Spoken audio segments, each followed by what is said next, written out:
নমস্কার দর্শক বন্ধুরা, সম্প্রতি দিল্লির যন্তর মন্তরে একটি প্রতিবাদ কর্মসূচি শেষ হয়েছে, কিন্তু আন্দোলন শেষ হলেও দাবি শেষ হয়নি, বরং আন্দোলনের প্রস্তুতি আরও বড় আকার নিয়েছে। জাতীয় সংগ্রাম সমিতি এবার দেশ জুড়ে পেনশনভোগীদের একত্রিত করার উদ্যোগ নিয়েছে।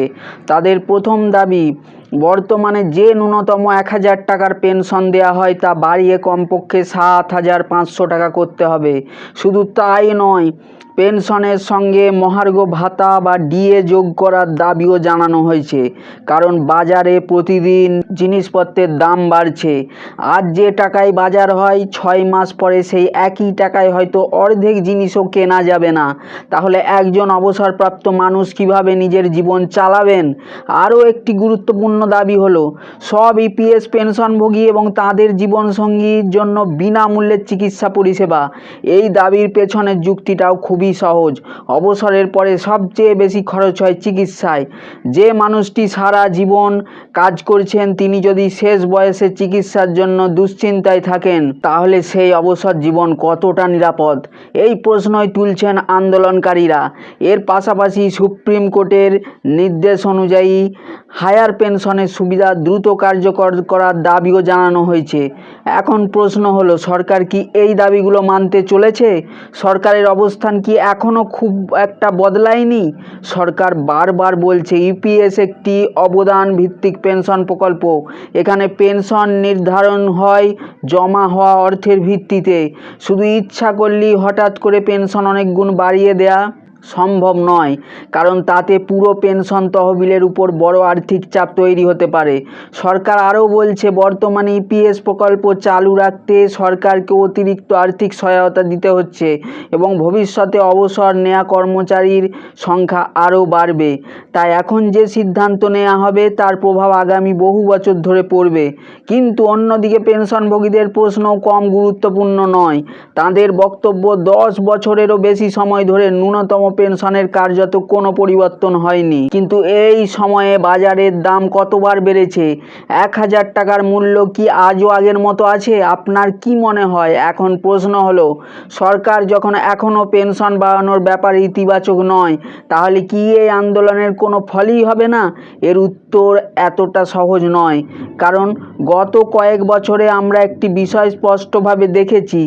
যখনই কর্মচারী সংগঠনগুলো ধারাবাহিকভাবে দাবি তুলেছে, সরকারকে অন্তত সেই বিষয় নিয়ে আলোচনা করতে হয়েছে। এর সবচেয়ে বড় উদাহরণ সম্প্রতি ইপিএফ এবং ইপিএসের বেতনের সর্বোচ্চ সীমা 15,000 টাকা থেকে বাড়িয়ে 25,000 টাকা করার সিদ্ধান্ত। এটি সরাসরি ন্যূনতম পেনশন বাড়ায়নি, কিন্তু ভবিষ্যতে যারা অবসর নেবেন তাদের পেনশন হিসাবের ভিত্তি আরও শক্তিশালী হতে পারে। অর্থাৎ সরকার কিছু পরিবর্তন করছে, কিন্তু পেনশনভোগীদের প্রশ্ন, যদি বেতন সীমা বাড়ানো সম্ভব হয়, তাহলে ন্যূনতম পেনশন কেন বাড়ানো সম্ভব নয়? এখানেই সরকারের যুক্তি আর আন্দোলনকারীদের দাবির মধ্যে সবচেয়ে বড় পার্থক্য। সরকার বলছে ইপিএস তহবিলের আর্থিক সক্ষমতা আগে নিশ্চিত করতে হবে, আর এই কারণেই সরকার বারবার একটি শব্দ ব্যবহার করছে, অ্যাকচুয়ারিয়াল ঘাটতি। অনেকেই এই শব্দটি শুনেছেন, কিন্তু এর অর্থ কী? খুব সহজ ভাষায় বললে, সরকার ভবিষ্যতের হিসাব কষছে। আজ শুধু 81 লক্ষ পেনশনভোগী নন, আগামী বছর, তার পরের বছর এবং আগামী 10 বছরে আরও লক্ষ লক্ষ কর্মচারী অবসর নেবেন। তাদের সবাইকে যদি বেশি পেনশন দিতে হয়, তাহলে সেই টাকা কোথা থেকে আসবে? সরকারের দাবি, এই হিসাব না করে বড় সিদ্ধান্ত নিলে ভবিষ্যতে পুরো পেনশন তহবিলই সমস্যায় পড়তে পারে। আর সেই কারণেই এখনই 7500 টাকার ন্যূনতম পেনশন ঘোষণা করতে সরকার সতর্ক। এখানে আরেকটি বিষয় উঠে এসেছে। বর্তমানে সরকার জনগণনার কাজ করছে। এর মাধ্যমে দেশের বিভিন্ন গুরুত্বপূর্ণ তথ্য সংগ্রহ করা হচ্ছে। বিশেষজ্ঞদের মতে এই তথ্য ভবিষ্যতে কতজন কর্মচারী অবসর নেবেন, কতজন ইপিএস পেনশনের আওতায় আসবেন এবং সরকারের উপর কতটা আর্থিক চাপ পড়তে পারে, সেই হিসাব করতেও কাজে লাগতে পারে। অন্যদিকে আন্দোলনকারীদের যুক্তি একেবারেই আলাদা। তাদের বক্তব্য, প্রতি বছর সরকারের রাজস্ব বাড়ছে, জিএসটি সংগ্রহ বাড়ছে, রিজার্ভ ব্যাংক থেকেও সরকার আয় পাচ্ছে, সরকারি ব্যাংক থেকেও লভ্যাংশ আসছে।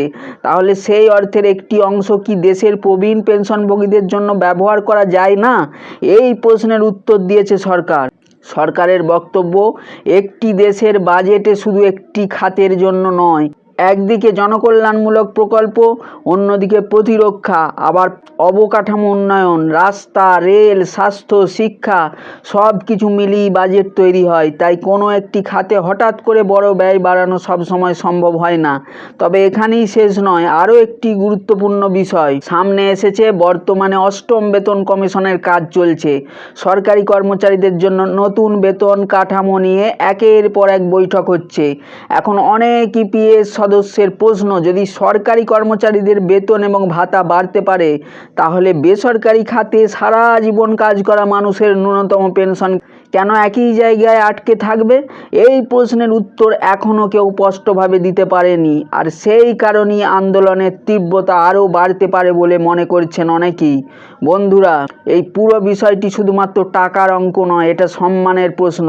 যে মানুষটি সারা জীবন দেশের অর্থনীতিতে অবদান রেখেছেন, অবসরের পরে তাঁর ন্যূনতম নিরাপত্তা নিশ্চিত হওয়া উচিত কি না, সেই প্রশ্নই আজ দেশের কোটি কোটি মানুষের সামনে দাঁড়িয়ে। এখন দেখার বিষয়, সরকার কি এই দাবিগুলো নিয়ে নতুন করে আলোচনা শুরু করে, নাকি আবারও আগের অবস্থা নিয়ে অনড় থাকে। আপনি কি মনে করেন, ইপিএসের ন্যূনতম পেনশন কি 7,500 টাকা হওয়া উচিত, নাকি সরকারের আর্থিক যুক্তি বেশি গুরুত্বপূর্ণ? আপনার মতামত অবশ্যই নিচে কমেন্ট করে জানান। ভিডিওটি যদি তথ্যবহুল মনে হয়ে থাকে তাহলে একটি লাইক করবেন। আর EPS 95, EPS 2026, higher pension, EPF এবং সরকারি গুরুত্বপূর্ণ আপডেট সবার আগে জানতে এখনই চ্যানেলটি সাবস্ক্রাইব করে বেল আইকনটি অন করে রাখুন। আবার দেখা হবে পরবর্তী ভিডিওতে। ধন্যবাদ, নমস্কার।